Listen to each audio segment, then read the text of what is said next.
if that is the case, I think it should tell us that we have a very big problem, a serious problem, that appointments maybe are not in tandem. They're not really.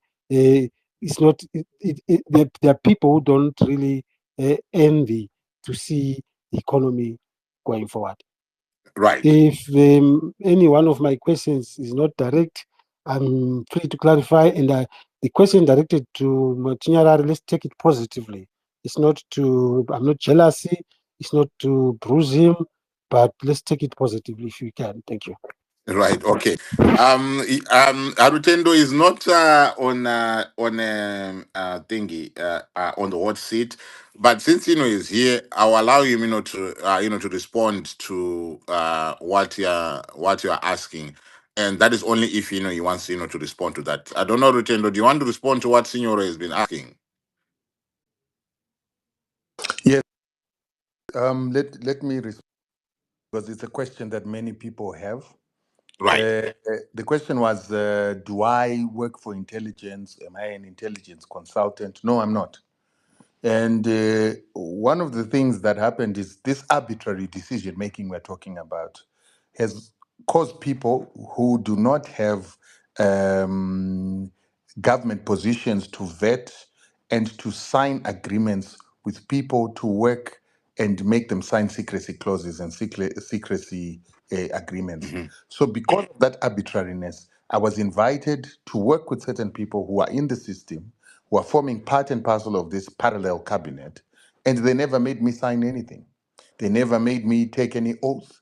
They never made me sign any secrecy clauses. So I've got nothing binding me from saying what I know and what I've seen inside, because I wasn't an operative, I wasn't a government official, I was not given any official position or official title.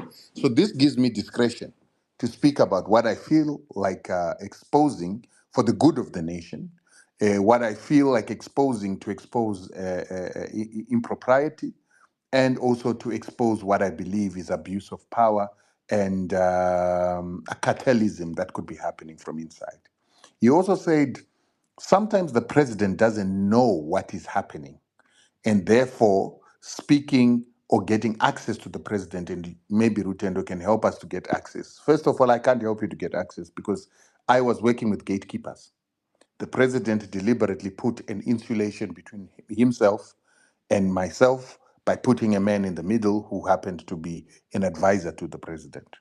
So if I need anything from the president, I would need to go through that person. And that person also had a vested interest of making sure that I don't have direct and consistent access to the president, but through him, so that sometimes he would block me. So that's why you see people like me, we write. We write, and I have written, many of you might not have understood that last year already, I started warning about this CAB 23, or it was still called 2030, the threats of 2030, how it could destabilize the country, and how it was a risk, how it was dividing the country, how it was resurrecting the opposition, and how it could potentially lead to internal conflict or internal civil unrest or outside intervention. And I think all of us are beginning to see that a lot of what I wrote about has come to pass, and we are beginning to see signs of cracks within ZANU-PF, outside ZANU-PF, and a lot of instability is beginning to develop. So I think I'm vindicated. Why we wrote those articles, Senor, is to tell the president things that he might not be told by his inner circle and his advisors, who have a vested interest and a conflict of interest. So we were people who are not conflicted, who could tell him that the path we are taking here could be problematic tomorrow, and these are the pitfalls. That is trying to talk to the president, just in case there are things he cannot see, there are things that he hasn't heard, so that he can hear them.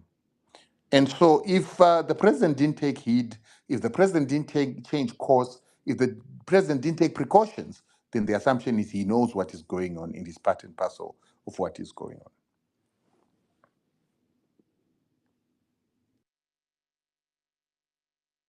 Right. Okay. Thank you very much, for that, Rutendo.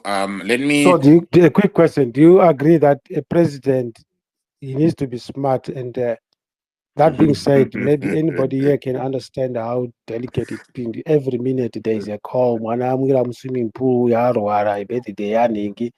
That at the end of the day, that smartness must be Mimande, Pam Soro. That means goes back to the priorities. So still what you've said, Rutendo, maybe you could advise what can be done because there's need to talk to the president. We need to speak to the president. Those gatekeepers must get off the way, but in an official way, in a decent way. How what can be done? If you can, But why can't we as a does nation, this as a not people? speak to what he was talking about earlier on? That we now have a parallel system that is running, things, and with so for people to be creating that parallel system, it is understandable that there's some form of insulation that has to exist here because you are dealing with something that is outside of the norm, that is not normal here.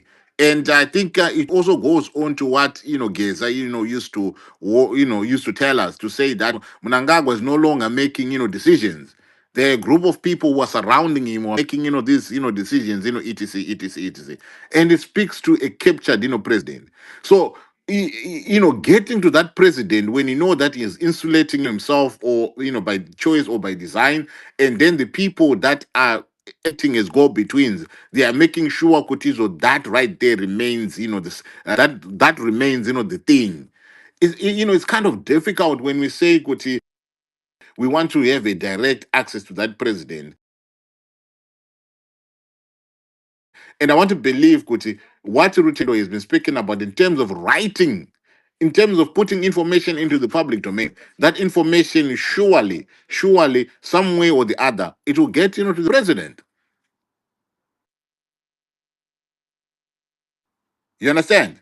So yeah, I mean, I'm just thinking here because the bigger question that we need now to be invested in is that question of where do we go from here as Zimbabweans, given that the one that we trusted with upholding this constitution, to be defending to be the number one defender of the constitution in his own capacity, is proving to be now a captured entity. So what now for us as Zimbabweans? Where do we go from here? I think that is the bigger question that we need to be invested in. That is the bigger question that we need answers into, such that we protect, this so-called democracy of ours. Because without doing anything, right now at this juncture, where things are at this, stage where they are, I am telling you, we are in, for something else. But anyway, Alligator and Remberi, Masi, do you want to come through? What's what I say, Uncle Chet? Hello, Masi, how you doing? How does it feel now being all those days older than last year? Right now, I've been weeks away to Jersey. I don't even know what I'm doing here. Old age. Wakuyendeswa. Yeah. You're no longer Now on endesa say we people. are going to Jersey, and I'm like, okay, where's my passport? It's already in my bag. It's my backpack. Don't worry about it. Yeah. Anyway, there these days I'm old. I think old people are always allowed. An old person can tuka you, and we don't say anything. I'm abusing that privilege. My grandmother used to say, "You are dull and dangerous." Those two things used to go together. Dull and dangerous. The consequences of being ignorant is dangerousness. And Zimbabweans are becoming that. They are becoming dull and very dangerous because they are using ignorance to inform them of how to move. And I say that with all the respect and grace. And I'll state why.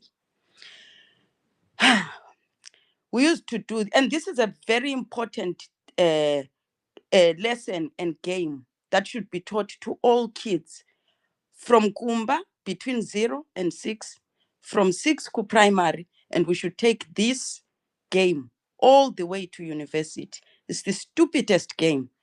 Inonzi, dotting the line, joining the dotted lines. You've seen it, Uncle Jet, where kids from ka game, where first you are presented with dots and you don't know what it will become until you start to join those dots.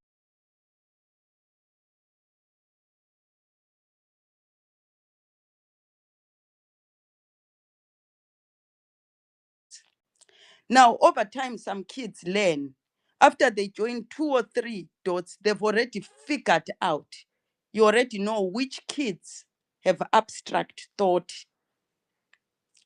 Before all the dots are joined, they have figured out what is the image that will be produced. Now, some kids won't see it till they've joined all the dots, till the last one. Could you, oh, a giraffe. Eh? Now we have got another group of citizens, the ones that only work on instruction, cannot think for themselves till they've followed all the instruction manual. Then there are still those kids who don't see what is the point after they've joined all the dots. Still don't work out what is the point until they bring their coloring pens and start coloring. Even then, we still analyze the mentality of the person playing that game. They've already figured out it's a giraffe.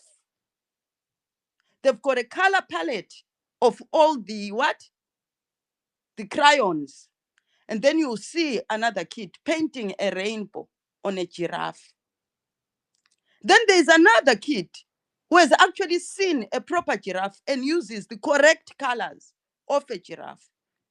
Now we know the people who live in reality and people who create their own rose-tinted world, where now a giraffe has the same colors as a cheetah, or they've just created a mythical animal. Reality is far removed from them. So let me go to the issue that is happening here. A conversation about a Chapter 12 institution of Zimbabwe has descended to the president, who is an executive, which is an arm of government. And the responsibility is now being placed on him. Yet he's only a player into the selection of the said individual who is the topic here. And there's an amazement. I'm going back to joining the line. Joining those dots in the line. An amazement. I'm going to ignorance that produces the danger that I'll speak of in the end.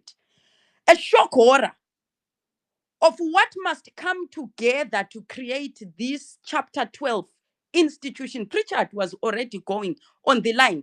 He's presenting you the dots that must now, in the end, when you put them together, we start to work now with those different skills and acumen to see where the problem is. The problem did not start today. Amendment number 2, Uncle Jed, you are aware. What were the court challenges? What was being exposed there? Until we were touching one of the institutions that gets involved in the creation of this one. And what became the problem in that amendment number 2? Separation of power. A doctrine that must be respected, promoted, and observed. But now can you see the dangerous by downness? An arm of government that is supposed to be what, Uncle Jet? Separated from what? Now, separation of power must also be understood in context. It doesn't mean that there is no involvement at all. But it says, what are you involved in? As what are you involved in? What is the influence that you can do here, positively or negatively? What should you not? Now, the president is there to appoint in a process and procedure that Pritchard was now speaking to. Where all these things that now Rutendo is talking about, it is not bizarre that they would be involved. The JSC is involved in the creation, selection of the commissioners and the chairperson of this post. When does the president get involved? For us to be amazed now, being led by ignorance, that if he is, what is the problem? Now we are saying he doesn't know. A person who was involved in the process. Dull.